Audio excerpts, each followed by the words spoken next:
¿Existen las personas malas?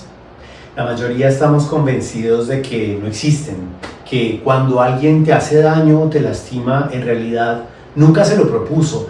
Si esto sucede es solamente un efecto colateral de un acto impulsivo o egoísta, pero que nunca fue su intención hacerte daño. Esta es una especie de Walt Disney, es una ficción, es un mundito hippie que está lejos de la realidad. La maldad existe. Este video está hecho para invitarte, si estás dispuesto a hacerlo, a tomarte, como en la película de Matrix, la pastilla roja, si estás dispuesto a quitarte la venda de los ojos y ver qué hay detrás de esa especie de ficción, de ese Walt Disney, de ese mundito perfecto en donde las personas malas no existen, porque si creemos que no existen las personas malas, eso solamente te puede convertir en presa fácil de personalidades depredadoras. Así que si estás dispuesto a quitarte esa venda de los ojos, ver el mundo desde una perspectiva en la cual comprendas por qué y cómo funciona la maldad, por qué sí existe y cómo funciona, este video es para ti. Bienvenidos al Laboratorio de Inteligencia Existencial. Mi nombre es Julián Felipe Almario y hoy quiero compartirte algunas herramientas, pautas y claves para la comprensión de la maldad en el ser humano. Bienvenidos.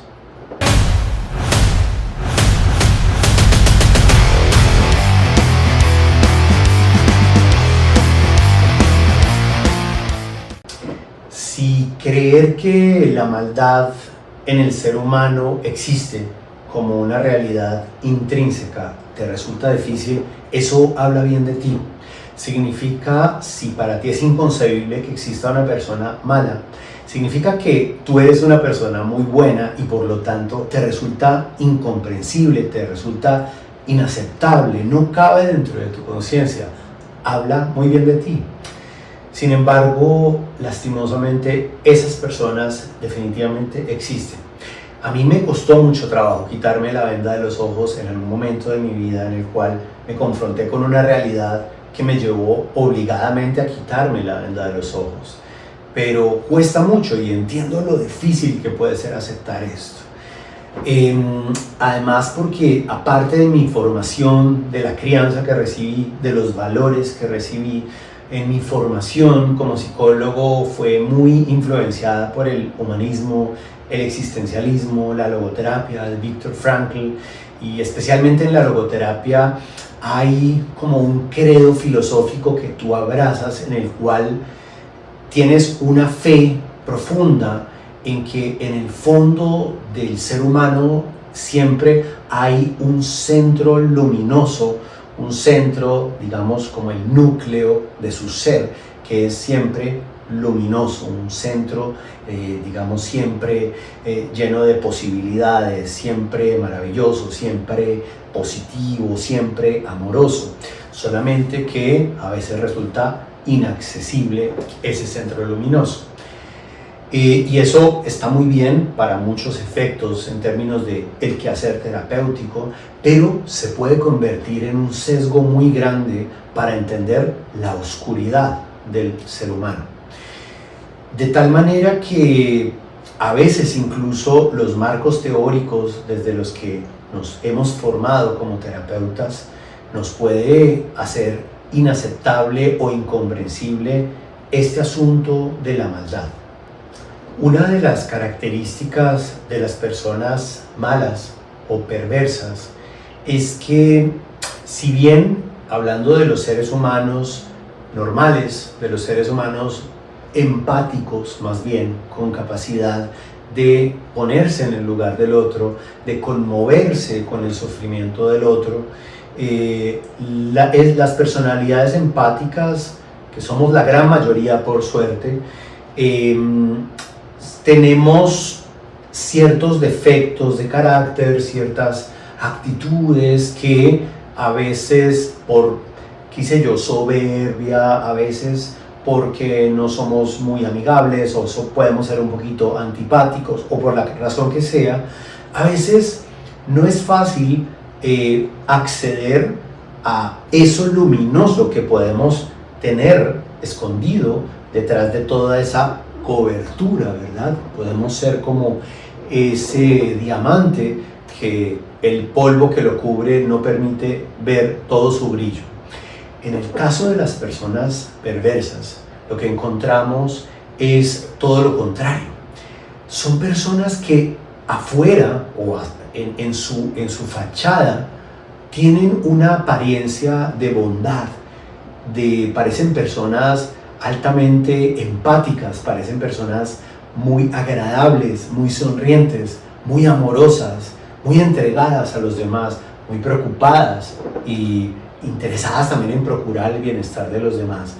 Pero esto es solo una fachada y es parte de lo que los hace más peligrosos, que son justamente eso, lobos disfrazados de cordero.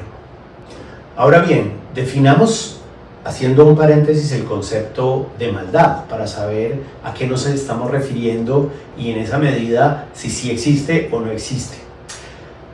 Definamos la maldad como la intención de una persona de lastimar a otra persona intencionalmente y además disfrutar de ese sufrimiento.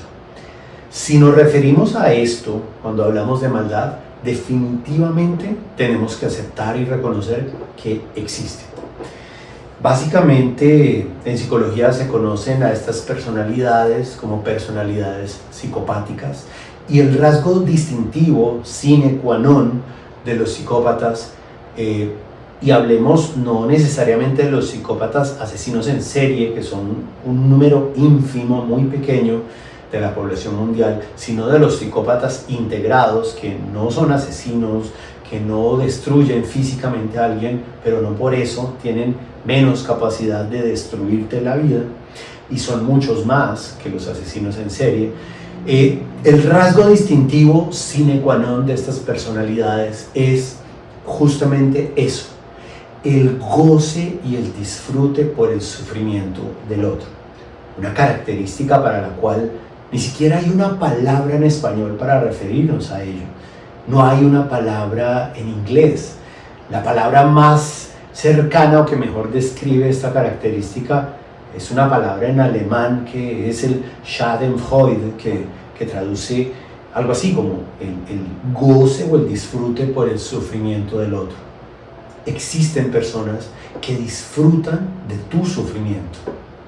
Si tú tienes la mala suerte de dar con una persona de estas e insistes en que debe haber algo positivo dentro de esta persona, o peor aún, te propones ayudar a sacar la mejor versión de esta persona, estás en un grave peligro. Porque lo que va a pasar es que estas personalidades, que son personalidades depredadoras, van a comenzar a drenar toda tu luz y tu energía y a vivir a expensas de tus buenas intenciones. El mal es muchas veces muy difícil de reconocer porque, como dice Hannah Arendt en su obra La banalidad del mal, una obra que escribe luego de haber cubierto como reportera los juicios de Nuremberg, en donde se enjuició, entre otros, a Heinrich Eichmann. Ella pues observa, y es lo que publica luego en su obra, que el mal, lejos de parecer como en los personajes, los villanos de las caricaturas, esos personajes que ríen a carcajadas cuando hacen daño, los villanos reales son desapasionados. El mal es desapasionado. A eso se refiere el término de banalidad. A que es desapasionado, a que no muestra claras señales de ese Schadenfreude, de ese disfrute, de ese goce por el sufrimiento del otro. Se muestra indiferente de alguna manera, pareciera que no hubiese tal intención. Está muy enmascarada, muy maquillada. De nuevo, si te propones y estás frente a una personalidad de estas, buscar su lado positivo, o peor aún, sacar su lado positivo, te puedes perder en como alguien que está intentando encontrar un diamante en una mina de carbón. vas a perderte en un socavón oscuro del cual va a ser después muy difícil que salgas. Llegados a este punto, quizá te estés preguntando algo así como, pero Julián, ¿cómo es posible que existan este tipo de personalidades? ¿Cómo es posible que hayan personas malas? ¿Cómo se desarrolla esa maldad? Es una gran pregunta y también difícil de contestar. Algunos psicópatas nacen. Hay casos documentados de niños psicópatas que a muy temprana edad han torturado animales o han hecho cosas que ya dan claros indicios de esta maldad intrínseca. Pero en la gran mayoría de casos la maldad se va desarrollando. La mayoría de especialistas en el tema, el doctor Robert Hare, Vicente Garrido, Iñaki Piñuel, entre otros, coinciden en que esta psicopatía, esta maldad, es como un umbral que tú una vez cruzas, ya no hay marcha atrás. Y que en la mayoría de casos vas a cruzar ese umbral entre la capacidad de ser empático y la indiferencia e incluso el goce y el disfrute por el sufrimiento del otro.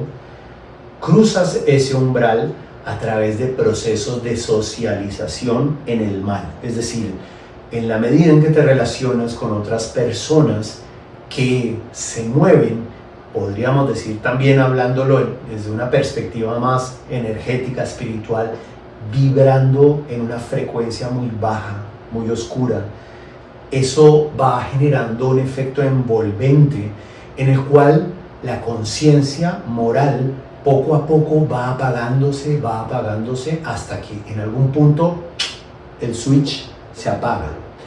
Y el problema es que ya no va a ser posible volverlo a aprender. No existen los ex psicópatas. Cuando un psicópata va a terapia se vuelve más malo y más peligroso, porque lo que encuentra en la terapia son herramientas y recursos que le van a servir para camuflarse mucho mejor en la sociedad, por lo tanto, convertirse en personas mucho más letales. Quisiera compartirte mucho más, pero esto nos da mucha tela de dónde cortar, de manera que tendré que desarrollar algunos otros videos, especialmente creo que después de este seguiría uno muy importante que tendría que ver con qué hacer si te encuentras o si ya saliste victimizado a través de la relación con un personaje de estos. Dando un adelanto a esa cuestión, diría que siempre es muy importante que busques la luz. Lo que quiere esta oscuridad es drenar toda tu luz, alimentarse de ella, pero además quitarte esa luz, que tú no brilles.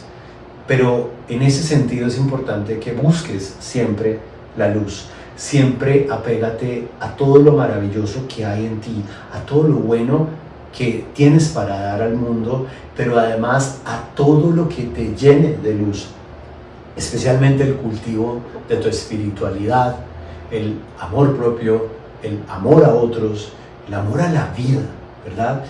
Y desobedecer una orden, porque al final, después de un proceso de esto, lo que quiere el mal es que parte de que tú no brilles es que odies a esa persona.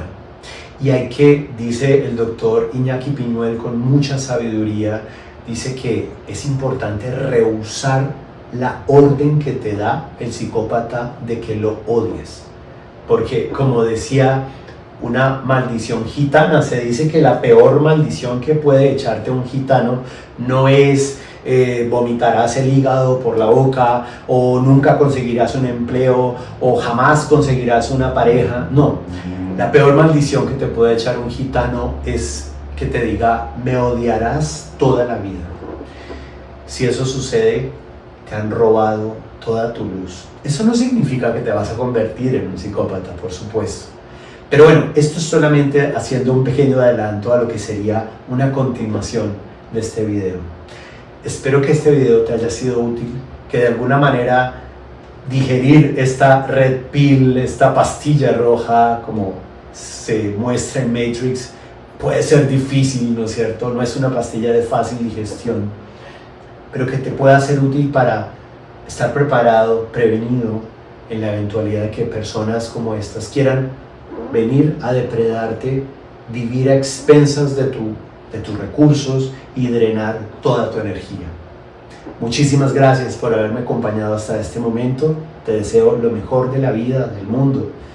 Y bueno, nos veremos en una siguiente entrega. Muchas gracias.